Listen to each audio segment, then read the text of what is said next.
क्या दुनिया एक बार फिर ईरान और अमेरिका की जंग देखेगी?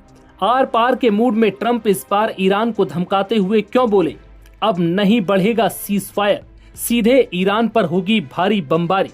ईरान अमेरिका जंग के बीच अब राष्ट्रपति ट्रंप ने ईरान को फाइनल अल्टीमेटम या यूं कहें कि आखिरी धमकी दे दी है। और ये सब तब जब ईरान और अमेरिका के बीच दूसरे दौर की शांति वार्ता की चर्चाएं हो रही हैं। लेकिन सवाल यही है कि क्या इस धमकी भरे लहजे से ये चर्चा संभव है? जो ईरान 1 महीने से ज्यादा चले भयंकर युद्ध में नहीं झुका, क्या अब वो ट्रंप की इन धमकियों के आगे सरेंडर करेगा? दरअसल ट्रंप एक तरफ शांति चाहते हैं और युद्ध खत्म करने के लिए ईरान से शांति वार्ता समझौते की बात करते हैं, तो दूसरी तरफ ईरान को अमेरिका से डील न करने पर बमबारी करने की धमकी देते हैं। भला ये कैसी शांति वार्ता है? अमेरिका हमेशा से ये चाहता रहा है कि दुनिया में सिर्फ और सिर्फ उसी की हुकूमत चले और उसके एक फैसले से पूरी दुनिया पर असर पड़े। वो जो कहे वैसा हो, यानी उसकी मर्जी के बगैर दुनिया का कोई भी देश ऐसा कुछ ना करे जो अमेरिका को पसंद ना हो। और वो ईरान के साथ भी कुछ ऐसा ही करना चाहता है।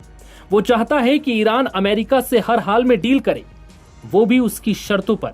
यानी जो अमेरिका कह रहा है ईरान आसानी से उसे मान ले। और अगर ऐसा नहीं होता तो फिर अमेरिका अपनी गुंडई पर उतारू होगा।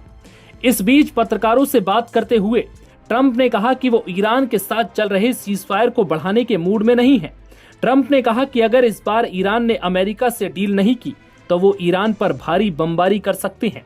ट्रंप ने ईरान को धमकाते हुए कहा कि 21 अप्रैल की डेडलाइन बेहद अहम है। अगर इस तारीख तक अमेरिका और ईरान के बीच डील नहीं होती तो सीजफायर खत्म हो सकता है। मतलब साफ है कि मिडिल ईस्ट में फिर बड़ा सैन्य टकराव देखने को मिल सकता है। हालांकि ट्रंप ने यह भी कहा है कि उन्हें उम्मीद है कि इस बार डील हो जाएगी, लेकिन ईरान ने साफ कर दिया है कि उसे ट्रंप की बातों पर भरोसा नहीं। यानी ट्रंप कब पलट जाएं और धोखा दे दें किसी को नहीं पता, क्योंकि अमेरिका का धोखेबाजी और स्वार्थ का इतिहास रहा है। वो अपने मतलब के लिए किसी की भी बलि दे सकता है। ऐसे में अमेरिका पर ईरान को भरोसा नहीं हो रहा। ईरान को डर है कि अगर उसने अमेरिका के साथ डील कर ली तो भविष्य में कभी भी अमेरिका उसके साथ फिर से कोई ना कोई हरकत शुरू कर सकता है, क्योंकि अमेरिका की नीयत में दुनिया भर के देशों को अपना गुलाम बनाना और खुद बॉस बनना है। अब ये समझिए कि किन मुद्दों पर अमेरिका और ईरान के बीच बात नहीं बन पा रही। दरअसल हॉर्मुज को खोले जाने के बीच ईरान ने अमेरिका से कहा है कि वो यहाँ से अपनी नाकेबंदी को खत्म करे, नहीं तो हॉर्मुज को फिर से बंद किया जा सकता है। वहीं ट्रंप इस जिद पर अड़े हैं कि हॉर्मुज में अमेरिकी नाकेबंदी जारी रहेगी। यानी वो ईरान पर दबाव का कोई भी मौका नहीं छोड़ना चाहते। ईरान ने भी साफ कर दिया है कि अगर अमेरिका ऐसा करता है तो फिर ईरान इससे निपटना जानता है।